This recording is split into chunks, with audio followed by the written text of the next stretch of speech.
नमस्कार, मैं हूं ब्रजेश श्रीवास्तव और आप देख रहे हैं हमारा खास शो टॉक विद ब्रजेश। देश की सियासत में इस वक्त जो पहलवानों के उत्पीड़न का मुद्दा है, महिला खिलाड़ियों के यौन उत्पीड़न का मुद्दा सुर्खियों में है। लगातार राजनीतिक रस्साकसी अपने जोरों पर है। 28 तारीख को पहलवानों के साथ जंतर मंतर में जो हुआ उसकी हर किसी ने भर्त्सना की है, लेकिन जिस तरीके की समीकरण, जिस तरीके की राजनीतिक जो है उठापटक चल रही है, उसने कहीं ना कहीं एक सवाल जरूर खड़े किए हैं कि कहीं ऐसा तो नहीं कि जो पहलवान हैं ये सियासी नूरा कुश्ती के शिकार हो रहे हैं। कहीं ऐसा तो नहीं कि पहलवानों के कंधे पर बंदूक रख करके दरअसल वार कुछ सियासी दल कर रहे हैं। बीजेपी का खेमा कहता है कि दरअसल पहलवानों के मेडल लौटाना, पहलवानों का धरने पर बैठना, पहलवानों का यौन उत्पीड़न का आरोप लगाना सब कुछ सियासी दलों का स्क्रिप्टेड है। दूसरी तरफ दिल्ली पुलिस एक बड़ा खुलासा करती है। दिल्ली पुलिस कहती है कि अभी तक की जांच में पॉक्सो एक्ट के तहत जो जरूरी सबूत चाहिए होते हैं वो अभी भी नहीं मिले हैं, जो गिरफ्तारी के लिए काफी नहीं है ब्रजभूषण शरण सिंह की। अब सबसे बड़ी बात यह है कि पॉक्सो एक्ट, एक तरफ पॉक्सो एक्ट की बात है, पॉक्सो एक्ट में तत्काल गिरफ्तारी के प्राविधान है, फिर भला दिल्ली पुलिस कौन से सबूत तलाश रही है। लेकिन इसमें एक और थ्योरी सामने आती है। वो कहा जाता है कि जिस लड़की ने, जो खिलाड़ी ने जो है यौन उत्पीड़न का पॉक्सो के तहत मामला दर्ज किया है, रोहतक की जो लड़की है, वो दरअसल नाबालिग नहीं बालिग है। उसमें भी एक डिस्प्यूट निकल के आता है। चाचा कहता है लड़की नाबालिग नहीं है, पिता कहता है कि लड़की नाबालिग है। अब सबसे बड़ी चीज है, बालिग और नाबालिग के बीच में भी अब वो पूरा पेंच फंस गया है। अगर लड़की बालिग है तो पॉक्सो एक्ट नहीं लगता, अगर पॉक्सो एक्ट नहीं लग रहा तो तत्काल गिरफ्तारी की जरूरत नहीं है। तो इस तरह की देखा जाए वो तमाम रस्साकसी चल रही है। लेकिन इसके बीच में हम इसके टेक्निकल पॉइंट पे नहीं बल्कि इसके पीछे की उस पृष्ठभूमि को समझने की कोशिश करेंगे कि क्या पहलवानों को सियासत का शिकार बनाया जा रहा है। 2018 से पहले अवार्ड वापसी गैंग एक सामने आया था, जिसमें कहा गया था, इंटॉलरेंस की बात की गई थी कि भारत में असहिष्णुता बढ़ती जा रही है और इंटॉलरेंस की स्थिति में जो कुछ एक बड़ा तबका था, एक अगर देखा जाए तो कुछ 50-60 लोगों का एक पूरा जो है नेक्सस था जो उस पे काम कर रहा था कि अवार्ड वापस करें, देश का सम्मान हमें नहीं चाहिए। देश का सम्मान को वापसी का एक दौर चल रहा था। बड़े बड़े लोगों ने अपने सम्मान वापस किए, बहुत सारे लोगों ने समर्थन किया, बहुत सारे लोगों ने विरोध किया। ठीक चुनाव से पहले की शुरुआत हुई थी।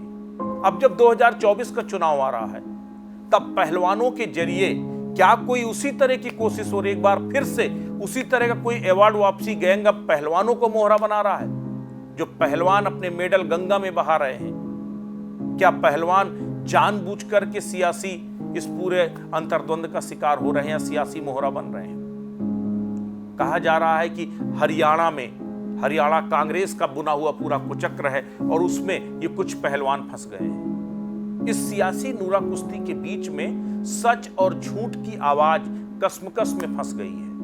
कोई नहीं बता पा रहा कि आखिर कौन सच्चा है, कौन झूठा है। लेकिन सबसे बड़ी बात यह है कि कुछ कहते हैं ना कि न तू पूरी तरह सच्चा है और न मैं पूरी तरह झूठा। तो कुछ उसी तरह की स्थिति है। ना तो सरकार पूरी तरह पाक साफ है और ना ही पहलवान पूरी तरीके से विक्टिम है, क्योंकि बहुत कुछ तो है जो पर्दे के पीछे से चल रहा है, बहुत कुछ तो है जो पर्दे के पीछे से जो है रचा जा रहा है। तो क्या ये कुचक्र सरकार को बदनाम करने के लिए चुनाव से पहले एक बड़े कुचक्र को रचने की कोशिश की जा रही है?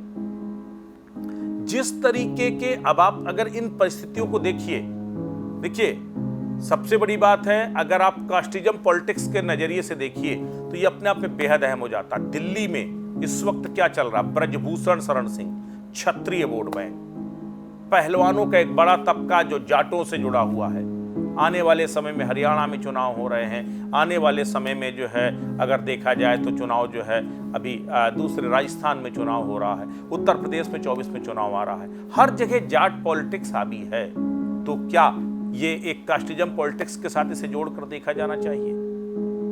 तो इस तरह के तमाम डिफरेंसेस हैं। सहारनपुर में एक बार फिर मिहिर भोज और उसके साथ जो है गुजर और जो है क्षत्रियों के बीच में विवाद पैदा करने की कोशिश की जा रही है। तो ये जो छोटे छोटे इंसिडेंट्स हैं, क्या ये इंसिडेंट्स जानबूझ करके किसी साजिश के तहत, कि योजना के तहत एक प्लान है उसके तहत तैयार किए जा रहे हैं? ये कुछ सवाल हैं जो खड़े हो रहे हैं। सबसे बड़ी बात यह है कि हरिद्वार में खिलाड़ी पहुंचते हैं अपने मेडल को जो है गंगा में बहाने, नरेश टिकैत वहाँ पहुँचते हैं, वो उसे रोक देते हैं, वो कहते हैं कि नहीं आप हमें दीजिए, हम इसे राष्ट्रपति को भेजेंगे। अब सबसे बड़ी बात है किसान यूनियन जिस तरीके से बड़े लेवल पर जो है किसानों के साथ खड़े होकर के अपनी राजनीति चमकाने की कोशिश कर रहा है, तो क्या ये खींच है क्या? जो किसान आंदोलन भले ही सरकार झुक गई थी, वापस ले लिया था, लेकिन उसके साथ जो पॉलिटिकल माइलेज था, जो भारतीय किसान यूनियन या टिकैत ग्रुप नहीं उठा पाया था, पश्चिमी उत्तर प्रदेश में सोचा था 2022 में बीजेपी का सुपड़ा साफ हो जाएगा, लेकिन नहीं हो पाया, पश्चिम ने ही बीजेपी के लाज बचा ली। तो क्या आप कोई नए सिरे से जो है ये पूरा तैयार हो रहा है क्या सिस्टम? इस तरह के कई सवाल हैं। मुझे लगता है पहलवानों को अपना करियर का ध्यान देना चाहिए, और सबसे बड़ी बात यह है कि सरकार को भी उनके लिए थोड़ा संवेदनशील होना चाहिए, क्योंकि अगर एक सांसद, एक नेता, एक व्यक्ति इतना बड़ा नहीं हो सकता कि पूरे सिस्टम को कोलैप्स कर दे।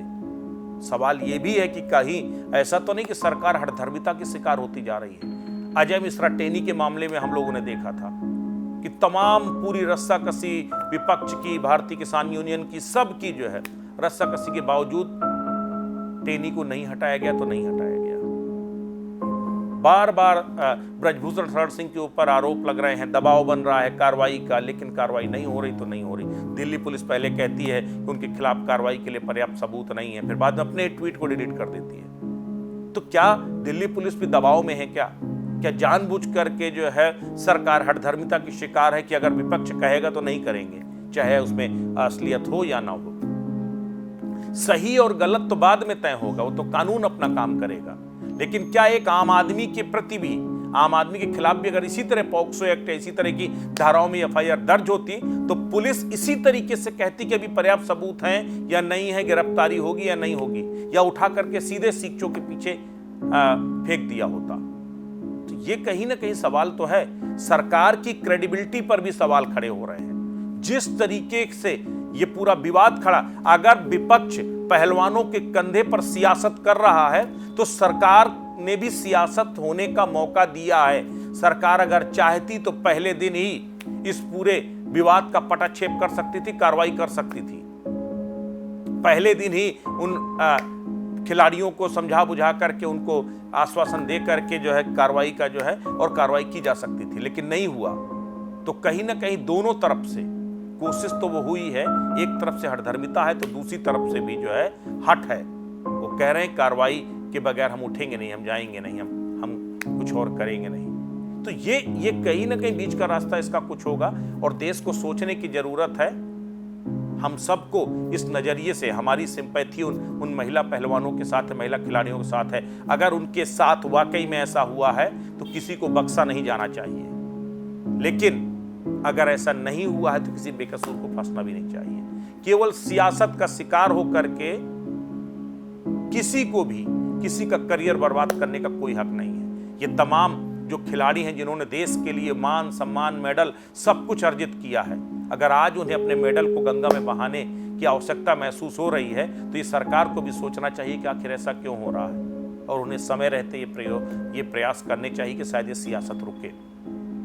लेकिन अगर ये पहलवान भी सियासत के शिकार हो रहे हैं तो उन्हें भी सोचना चाहिए कि खिलाड़ी को सियासत से दूर रहना चाहिए, अन्यथा उसका करियर बर्बाद हो सकता है। आज ये खिलाड़ी दो धारी तलवार पर चल रहे हैं, एक तरफ कुआं है, दूसरी तरफ खाई है, और दोनों तरफ से जो है अगर देखा जाए तो नुकसान सिर्फ खिलाड़ियों का है। तो मुझे लगता है वक्त आ गया है जब बीच का रास्ता निकालना चाहिए और ये सोचना चाहिए कि अगर खिलाड़ियों को सियासत का शिकार बनाया है तो कम से कम सियासतदानों को भी ये सोचना चाहिए कि खिलाड़ियों के भविष्य के साथ खिलवाड़ न करें। नमस्कार।